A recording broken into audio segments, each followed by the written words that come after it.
टोपी और ये तुम्हारी वर्दी 2 मिनट में उतर जाएगी, याद रखना। ये लोकतंत्र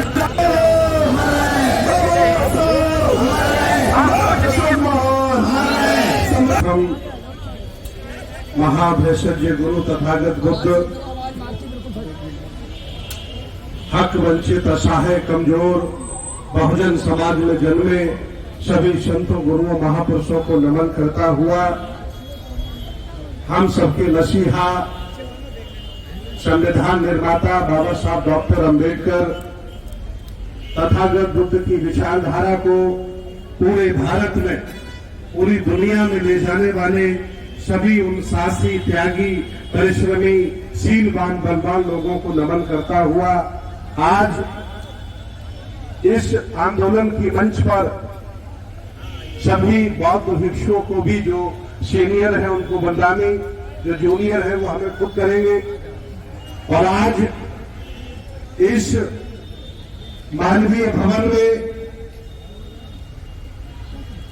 बदायूं हेडक्वार्टर पर आसपास से पधारे सभी जिंदा लोगों को बहुत बहुत धन्यवाद। आप लोग जिंदा लोगों की कैटेगरी में आते हो क्योंकि मुर्दा अपने घरों पर बैठे हैं और वो खाना खा करके सो रहे होंगे। आप लोग जिंदा लोगों की कैटेगरी में आते हो। आपको मालूम है कि मेरा दोस्त कौन है, मेरा दुश्मन कौन है। आपको मालूम है कि मेरी विरासत कहां है, कहां नहीं है। आपको पता है कि आप इस दुनिया के, इस भारत के राजा महाराजा रहे हो। 16 महाजनपद 10 गणराज्यों से आपका संबंध है। मैं आज बताना चाहता हूं इस ऐतिहासिक आंदोलन के मौके पर कि शेड्यूल कास्ट में जितनी भी जातियां हैं इस देश भारत में सभी कभी न कभी शासक रही हैं। ओबीसी में जितनी भी जातियां हैं उनका भी इतिहास बताता है, वो भी कभी न कभी शासक रही हैं। हम सब लोग सके पुराने राजा महाराजा हैं। ये देश बनाया हमने है, ये देश चलाया हमने, इसको बेहतर बनाया हमने है। इस शहर का नाम है, इस जिले का नाम है बदायूं। मैं स्पष्ट बता देना चाहता हूं, यहाँ बुद्ध आए थे इसीलिए इसका नाम बदायूं पड़ा है। यहाँ बुद्ध आए थे इसलिए इसका नाम बदायूं पड़ा है। बगल में चले जाइए है, मैं कह सकता हूं पूरे उत्तर प्रदेश की सबसे बड़ी बौद्ध विरासत है। बगल में मझिया है, सम्राट अशोक जिसे कोई कुंड कहता है, मैं तो उसे बौद्ध मठ कहता हूं, वो बौद्ध मठ है। और पिछले 200 वर्षों से बौद्धों के पास, बौद्ध भिक्षुओं के पास उसका ताला चाबी है। और अगर उसका विकास हुआ है तो बौद्धों के प्रयासों से विकास हुआ है। अगर किसी एमपी ने अगर 1 करोड़ रुपया लगाया है तो यहाँ के बौद्धों ने संघर्ष किया है। चाहे वो सांसद धर्मेंद्र यादव रहे हो, चाहे वो सांसद संघ मित्रा रही हो। और आगे भी अगर कोई उसका विकास होगा तो इसलिए होगा कि वो बौद्धों का मान सम्मान है और वो बौद्ध स्थल है। मैं बताना चाहता हूं, आपने अगर कुरेदने का काम कर दिया है तो धीरे धीरे ये आवाम हमारी जाग जाएगी। और हम लोग उस काम पर बहुत दिनों से संघर्ष कर रहे हैं। मुसलमानों के पास जितनी संपत्तियां हैं उन्हें वक्फ बोर्ड आपने बना के दे दिया। हिंदुओं के पास जितनी संपत्तियां हैं उनके 4 धाम, ज्योतिर्लिंग और बड़े बड़े मठ बनाकर उनके हाथों में आपने ले लिया। ईसाइयों के पास जितनी बड़ी बड़ी संपत्तियां हैं वो सब चर्चों के माध्यम से और मिशनरी स्कूलों के माध्यम से उन पर भी उन लोगों ने कब्जा कर लिया। लेकिन भारत में जितनी भी बौद्धों की संपत्ति है उसको भारतीय पुरातत्व सर्वेक्षण कब्जा करके एक सरकारी विभाग क्यों बैठा है।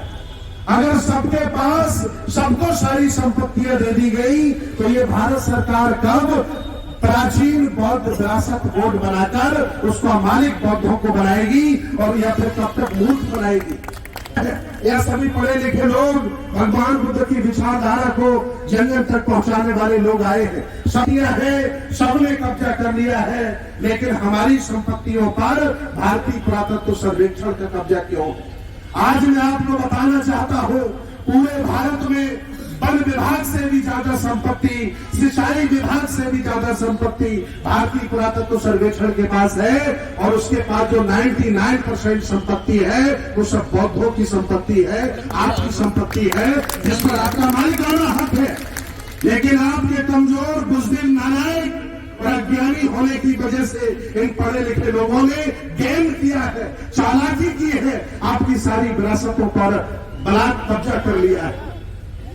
अभी इन्होंने जब मस्जिद में सर्वे कराने का अभियान चलाया तो मैंने दिल्ली लाल किले से इनको ललकारा, अगर सर्वे कराया और ईमानदारी से सर्वे करने वाले अगर गहरा सर्वे कर दिए तो मेरा बौद्ध मठ निकल आएगा, ना तुम्हारी मस्जिद बचेगी और ना तुम्हारा, क्योंकि तुम दोनों लोग बाद में आए हो।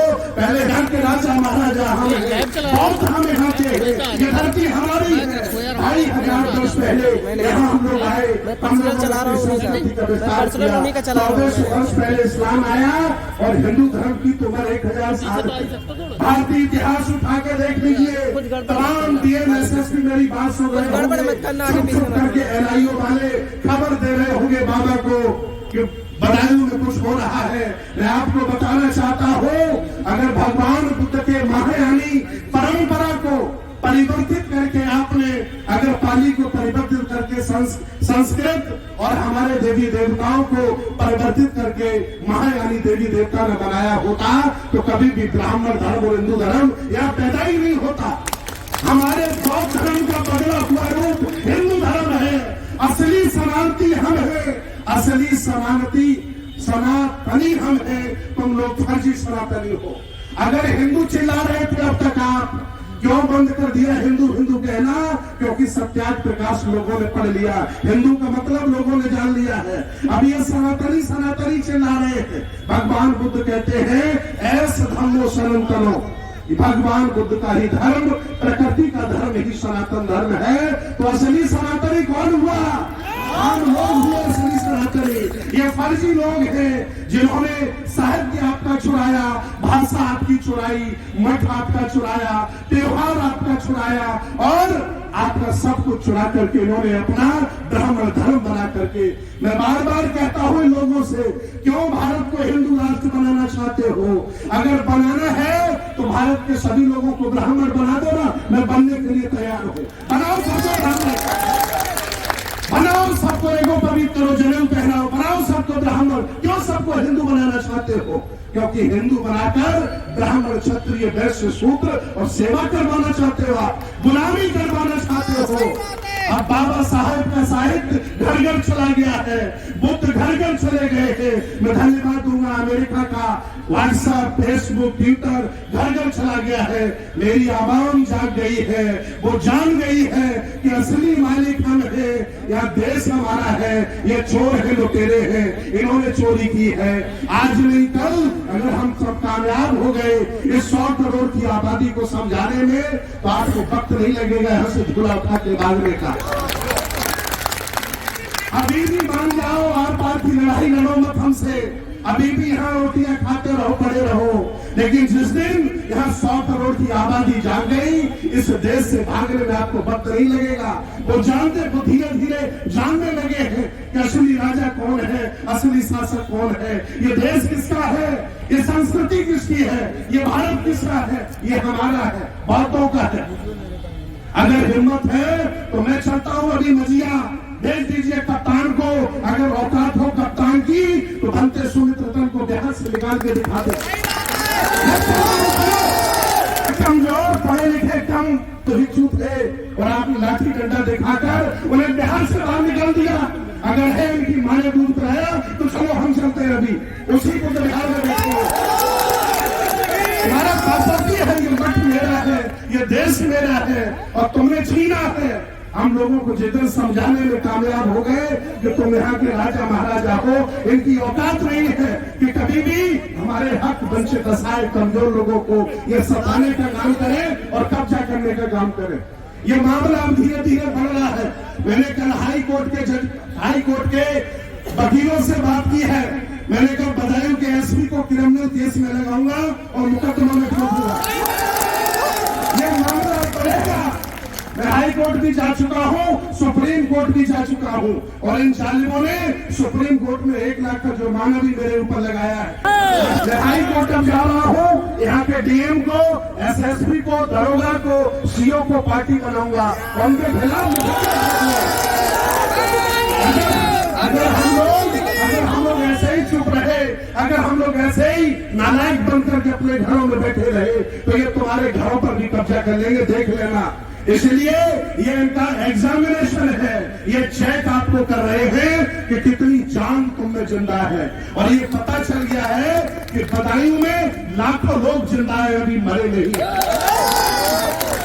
पार्टी बनाता हूं, मुकेश बाबू मैं इनके खिलाफ कप्तान पार्टी होगा, मुल्जिम बनाऊंगा इन लोगों को कि 15-20 साल से मेरा कब्जा है। आपको मालूम है, अगर किसी को किराए पर मकान दे दिया जाए तो उसको आप निकाल नहीं सकते हैं, वो भी मोहब्बत से निकाला जाता है। ये भारत का कानून कहता है। और ये लाठी डंडे के बल पर 25 साल से मेरे कब्जे के बिहार में हमें कैसे निकाल सकते हैं? इन पर मुकदमा बनता है।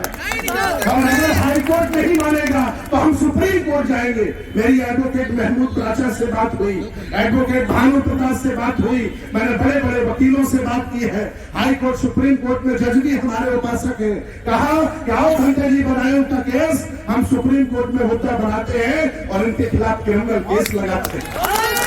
ये तुम्हारी टोपी और ये तुम्हारी वर्दी 2 मिनट में उतर जाएगी, याद रखना। ये लोकतंत्र का भारत है, तुम्हारी बापौती नहीं है, ये लोकतंत्र का भारत है। यह चौथे पायदान पर सबसे सुप्रीम कोर्ट बैठा है। वो जब भी डंडा मारेगा घर पर मजदूरी करने चले जाओगे, छोड़ दोगे नौकरी आप। इसलिए औकात में रहिए, किसी को नाजायज मत सताइए। ये सोई हुई जनता है, हम लोग रात दिन मेहनत कर रहे हैं, आज नहीं कल वो जागेगी और फिर ये देश गौतमय बनेगा, बुद्ध की संस्कृति का बनेगा। और मैं बहुत खुश हूं आज कि बदायूं में लोग जिंदा हैं, उन्होंने यहाँ आकर के अपने जिंदा होने का परिचय दिया। 5 दिन का अल्टीमेटम हम लोग देते हैं, 5 दिन का। मेरी बात हुई अभी यहाँ के वकील जो आयोजक मंडल है, इन्होंने ये ज्ञापन तैयार किया, 5 दिन की मोहलत देता हूँ ससम्मान बौद्ध भिक्षुओं को। जिस तरह से तुमने लाठी डंडा लेकर निकाला है, फूल की माला पहना करके अंदर कर दीजिए। 5 दिन का अल्टीमेटम है। ना हाई कोर्ट पर मैं आपको मिलूंगा इलाहाबाद में, या सुप्रीम कोर्ट आपको मिलूंगा। करवा नहीं सकते यदि अगर हम इशारा कर दें तो ये लोग गेट खोल देंगे, फिर आप कहोगे कि गेट खोला गया है। हम धर्मगुरु हैं, ये हमारे अनुयायी लोग हैं।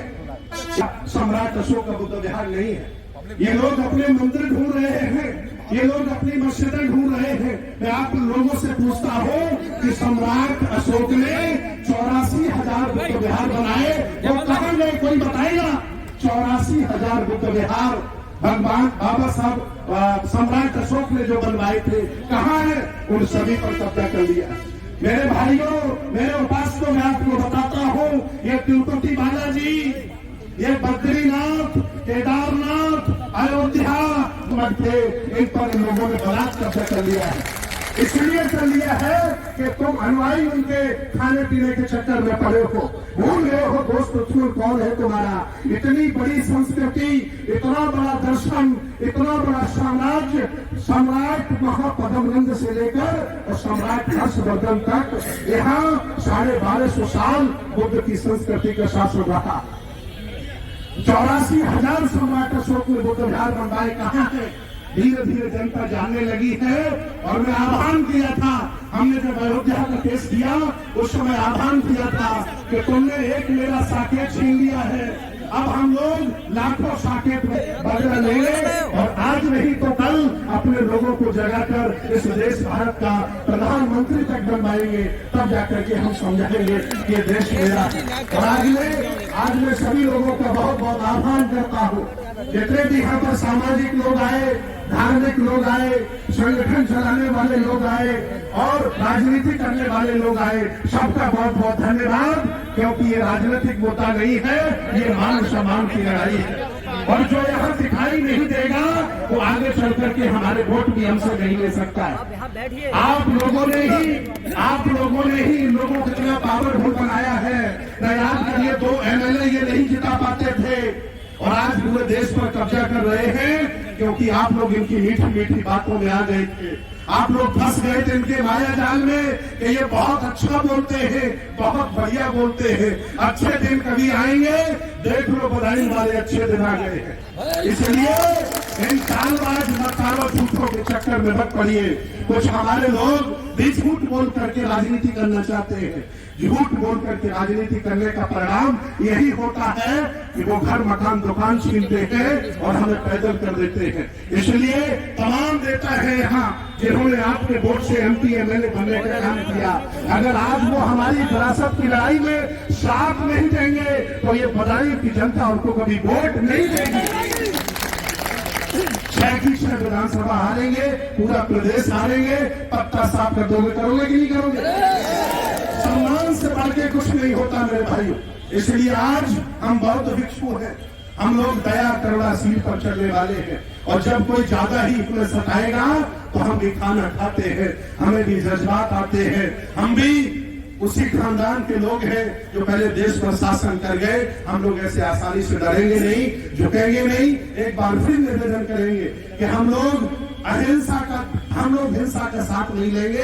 अहिंसा पूर्ण से, शांति के तरीके से, आनंद की तरीके से हम लोग अपनी मांगे रखेंगे, क्योंकि ये राजशाही नहीं है, ये देश में लोकतंत्र है, ये देश संविधान से चलता है, ये देश किसी के बाप का नहीं है। इसलिए लोकतंत्र में हक मुझे मिला है, अधिकार मुझे मिला अपनी बात कहने का और अपनी बात मनवाने का, उसका मैं सहारा ले रहा हूं। और सब लोगों से निवेदन करूंगा कि कोई हिंसा का सहारा नहीं लेगा और अपनी मांग हम लोग बाकायदा शासन प्रशासन से मांगेंगे। और 5 दिन का जो समय दिया है, अगर आपने उसे पूरा नहीं किया तो हमने कह दिया हाई कोर्ट में हम आपको बुलाने जा रहे हैं। हम लोग सुप्रीम कोर्ट में आपसे मिलेंगे तो ये टोपी उतार करके जज के जब यहाँ जाओगे तब तुम्हें शर्म लगेगी कि लोगों के भड़काने पर, आरएसएस बजरंग दल के गुंडों के भड़काने पर तुमने बौद्ध भिक्षुओं पर हमला कर दिया, उन्होंने बुद्ध विहार से तुमने उन्हें निकाल दिया। तुम्हारी इतनी हिम्मत, तुम नौकर थे, तुम कोई पार्टी थोड़ी थे, तुम्हारी हिम्मत ऐसे कैसे हो गई? इसलिए आज नहीं तो कल ये काम करवा दो, ससम्मान हमारे लोगों को आप पहुंचाओ। वो जगह बौद्ध विरासत है, रहेगा, उसके लिए खून भी बहाना पड़े तो ये बहुजन समाज बौद्ध समाज पीछे नहीं हटेगा। बहुत बहुत धन्यवाद, बहुत बहुत साधुवाद है। जय भीम, जय संविधान। भगवान बुद्ध की। इसी बीच